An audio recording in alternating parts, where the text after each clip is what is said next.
Olá, a paz do Senhor a todos, eu sou Carlos Eduardo e você está no Meditando nas Escrituras. Hoje o assunto é sobre salvação. Você já se perguntou ou conversou com alguém que tinha dúvidas sobre a sua própria salvação? Esse é o assunto do vídeo, fica com a gente até o final que a gente quer destrinchar esse assunto hoje. Mas antes eu já vou pedindo para você curtir o vídeo, ou deixa para curtir no final, mas não esquece. Se inscreva, e agora você pode fazer isso no começo. Ative o sininho para receber a notificação de cada vídeo que a gente postar. Toda semana tem vídeo novo e tem pelo menos uns 2 cortes de vídeos aí por semana para você acompanhar vídeos anteriores que a gente fez. A gente pega um cortezinho, coloca no canal, um pouco mais curto, para você ser edificado com gotinhas aí de vídeos para acompanhar o trabalho aqui do canal. Curte, compartilha, comente, se inscreva e fica com a gente até o final. Vamos destrinchar esse assunto de salvação, ou da dúvida dela. Isso na verdade nem é tão estranho ou raro quanto a gente pensa. Temos entre nós muitas pessoas que, mesmo indo às igrejas, frequentando grupos, lendo, estudando a palavra, têm dúvidas quanto à sua salvação ou quanto à segurança da sua salvação, né? E vamos separar aqui as duas coisas. Dúvidas quanto à certeza da salvação e dúvidas quanto à segurança da sua salvação. Dúvidas quanto à certeza da salvação é se a pessoa está ou não está salva. Ela tem dúvidas quanto à salvação, ela não tem certeza da sua salvação. Ela vive numa gangorra de salvação. Hoje ela tem certeza que ela está salva, amanhã não. Então esse é um tipo de dúvida. E tem outro tipo de dúvida que é quanto à segurança da sua salvação. É mais ou menos assim, a pessoa tem certeza que é salva, mas não é segura quanto permanecer salva. Entendeu as duas diferenças? Uma não sabe se é salva, a outra não sabe se permanecerá salva. Só de ter esse pensamento, muita gente já fica com culpa e pensa que aí sim, se fosse salva, acabou de perder a salvação. Mas esse tipo de pensamento é comum e não é totalmente errado. Só é triste e tem que ser tratado. Espero que esse vídeo ajude no tratamento. Claro que todo salvo ele busca paz em Cristo e tranquilidade na sua salvação. Mas estamos lidando aqui com pessoas, com seres humanos, e a gente não é todo igual gado, né? Já dizia o poeta, porque gado a gente marca, tange, ferra, engorda e mata. Mas com gente é diferente. É a letra da música Disparada, do Zé Ramalho, Elba Ramalho e Geraldo de Azevedo. Os seres humanos, eles têm as suas particularidades, eles são diferentes entre si. Ele tem as suas complexidades. E muitas vezes a gente traz essas complexidades para dentro do Evangelho.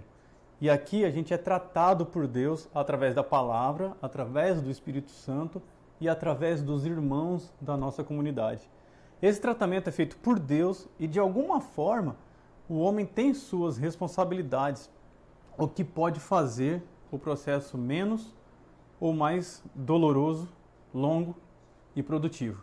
É mais ou menos assim, como a gente tem influência ainda do pecado em nós, porque a gente é livre da culpa do pecado, mas ainda somos influenciados por ele.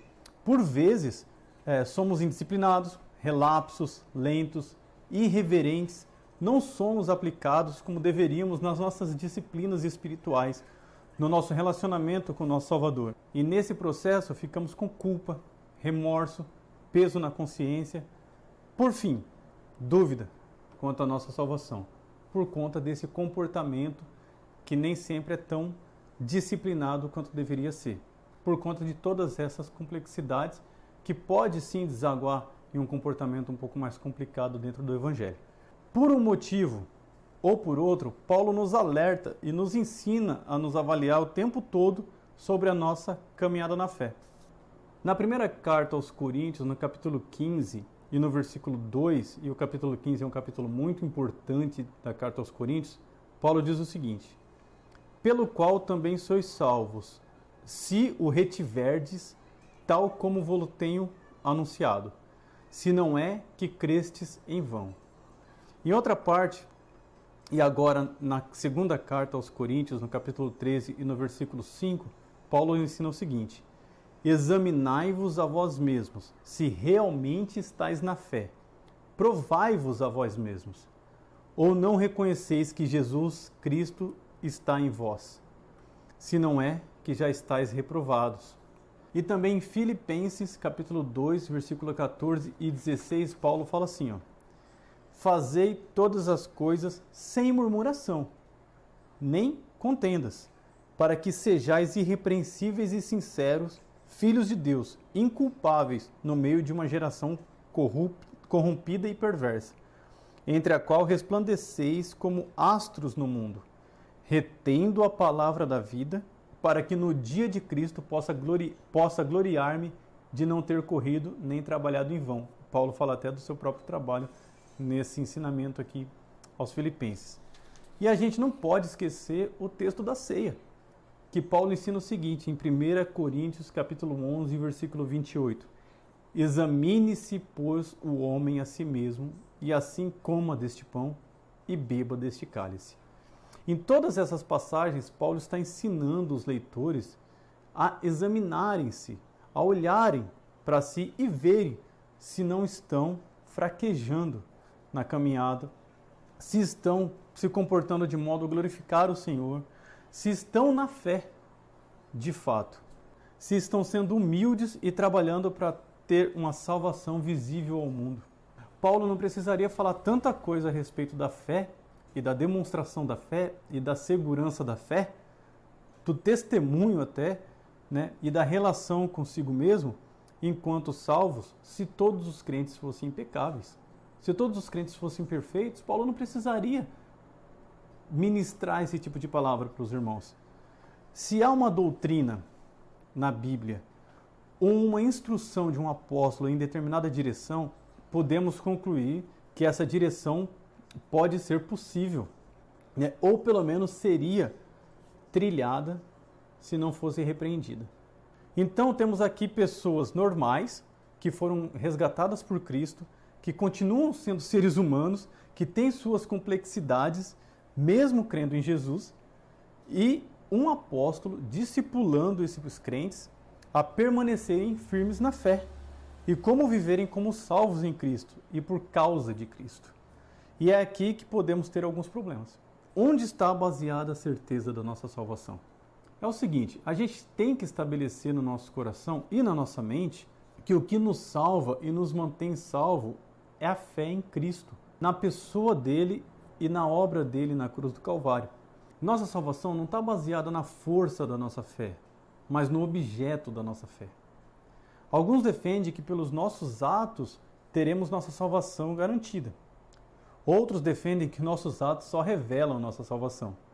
Alguns acreditam que se caímos em pecados, corremos o risco de perder a salvação. Outros acreditam que mesmo em pecado, Deus nos resgatará, porque Ele nos salvou. Ele não nos perderá. Alguns acreditam que a salvação produzirá cada vez mais frutos que revelam a salvação. E nisso todos concordam. Mas acontece que a vida cristã não é só uma crescente no mesmo nível o tempo todo. Existem velocidades diferentes de crescimento e até mesmo quedas, mas continuaremos sendo filhos de Deus. Veja, em Lucas, no capítulo 17, do versículo 1 até o versículo 10, Jesus está tratando de um ensinamento sobre perdão e serviço. Nesse contexto, na primeira parte, quando fala de perdão e que devemos sempre perdoar o ofensor arrependido, os apóstolos pedem a Jesus nesse contexto. No versículo 5, aumentai a nossa fé, porque perdoar não é fácil. Ao que Jesus responde que até uma fé pequena, como um grão de mostarda, é uma fé poderosa. Não é o tamanho da fé.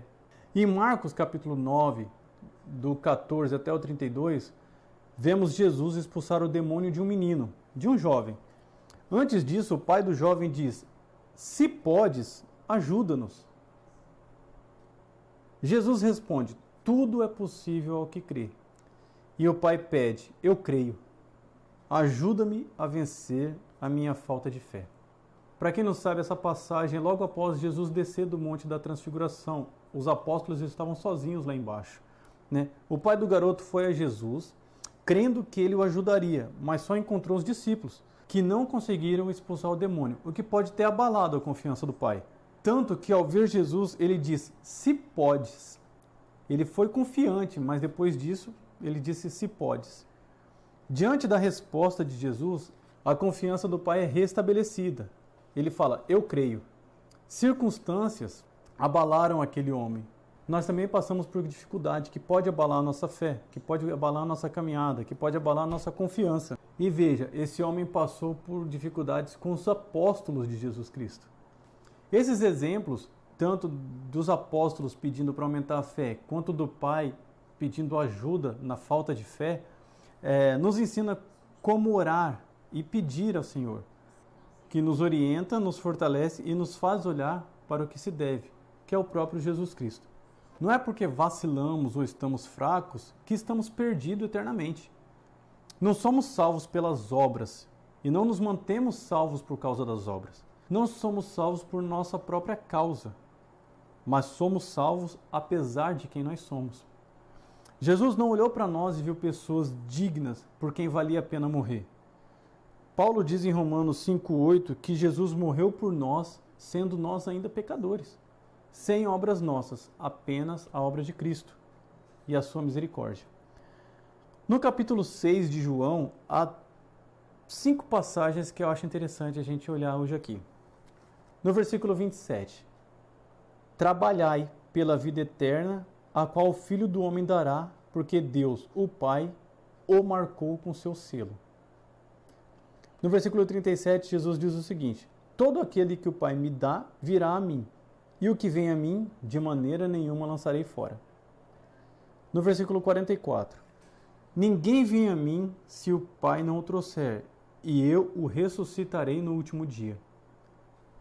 No versículo 63, o Espírito Santo é que vivifica. E no versículo 66, ninguém pode vir a mim se pelo Pai não lhe for concedido. Sempre o Pai dando alguém a Jesus e Jesus retendo esse alguém, prometendo que não lançará fora, prometendo que ressuscitará no último dia, prometendo que manterá esse entregue pelo Pai junto dele. Vemos a ação de Deus Pai, do Filho e do Espírito Santo na salvação e na manutenção da salvação. O Pai dá, Jesus acolhe e o Espírito vivifica. Dúvidas, medos, instabilidade são possíveis, mas não determinam o seu destino eterno. Quem faz isso, quem determina o seu destino eterno, é Jesus Cristo. Tenha paz em Cristo e prazer no relacionamento com Ele. E olha só, esse vídeo não é um convite ao ócio, nem um convite à comodidade, não. Nem convite à letargia espiritual ou sermos estagnados na nossa salvação. Paulo diz lá mesmo em Filipenses 2, que a gente leu agorinha, efetuai a vossa salvação. Não é para falar aquela frase, já que eu estou salvo, então não tem mais nada para ser feito. Pelo contrário, eu chamo você a olhar para a sua vida comum, no trabalho, na família, na escola, e olhar especialmente para as pessoas que você ama ou que têm alguma autoridade sobre você. Ou ainda, olhar para pessoas que dependem de você, trazendo sobre você, sobre nós, né, porque eu também me coloco nesse exemplo, alguma responsabilidade. Qual o nosso comportamento diante de pessoas que nos amam? Ou diante de pessoas que amamos? Diante de pessoas que têm autoridade sobre nós? Ou diante de pessoas pelas quais nós temos responsabilidades? Nossa atitude é de respostas a expectativas ou de gratidão. É de fazer os relacionamentos darem certo e de ajudar na manutenção e no crescimento daqueles que dependem de mim de alguma forma. A gente pode ver, por exemplo, exemplos de obediência ao meu chefe. Ele é uma figura de autoridade, ele tem poder sobre mim. Outro exemplo também é o casamento e a entrega no casamento, para dar certo, um relacionamento de pessoas que se amam. Outro exemplo é a dedicação na criação de um filho. É uma pessoa que está sob sua responsabilidade. Esses relacionamentos pode fazer paralelos com o relacionamento que a gente tem com Deus. Conhecemos um Deus que nos ama e por isso o amamos também. Esse Deus ele tem autoridade sobre mim e nos coloca como responsáveis uns pelos outros na comunidade da fé. Nossa resposta a essa tão grande salvação é naturalmente servi-lo e servir a nossa comunidade. Ter um relacionamento sincero, tanto com Deus quanto com os nossos irmãos. Se não estamos fazendo isso ainda, é porque estamos olhando de forma errada para a nossa salvação e o nosso relacionamento com Deus. Eu convido você a vencer as suas lutas olhando para o lugar certo, olhando para quem te salvou, não para os seus méritos, porque você não tem, nem para a sua performance, porque você é falho. Olhe para a cruz, olhe para o céu, olhe para a misericórdia de Deus e siga a sua vida em paz, em um relacionamento sincero e correto com Deus, um relacionamento de arrependimento e de dependência, de serviço e de gratidão. A vida cristã não precisa ser cinematográfica. Poucas vidas cristãs são cinematográficas, grandiosas e que revolucionam uma geração. Quantas pessoas a gente lista na história da igreja que realmente mudaram o mundo, ou mudaram o seu país, o seu estado, o lugar onde estava? Normalmente são poucas pessoas, se a gente pegar o universo de cristãos que tem. A maioria dos cristãos são cristãos simples, que vivem suas vidas simples, cuidando de suas famílias simples, vivendo a sua salvação com simplicidade. Não são grandes pessoas que mudam a história do mundo. São pessoas mudadas por Deus que mudam pessoas que estão só perto dela. Eu convido você a confiar na obra da salvação. Eu convido você a confiar na obra do seu Salvador. Não em si, não nas suas performances, não basear a sua salvação em nenhum momento de dúvida, mas olhar para si mesmo, olhar para o objeto da sua fé, olhar para a cruz e ser grato por ser salvo em Jesus Cristo. Esse é o vídeo de hoje. Obrigado por ficar até aqui, até o final. Se ficou até aqui, agora sim você já pode curtir esse vídeo, já pode compartilhar esse vídeo nos grupos daí do WhatsApp. Já se inscreveu? Se não se inscreveu, se inscreva agora, antes que você esqueça.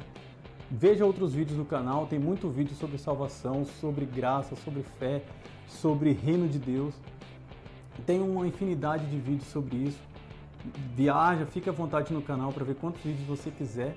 Vocês perceberam que o Misael também não está aqui hoje, está corrido para ele, mas pela graça de Deus a gente vai permanecer, vai levando o canal e tem muita coisa boa para acontecer. Semana que vem, live com o pastor Gustavo e com o pastor Jefferson. A gente vai falar sobre cristão na universidade, sobre dúvidas, sobre problemas, sobre como vencer essas dúvidas e esses problemas e como é que a gente está lidando com isso. A gente está lidando bem com isso daí? Os pastores vão falar com a gente aí no dia 23, se você está vendo esse vídeo depois da live, volta lá. No dia 23 de março teve uma live, ou terá uma live, com esses pastores, bênçãos de Deus, aqui no canal. Fica com a gente e tchau!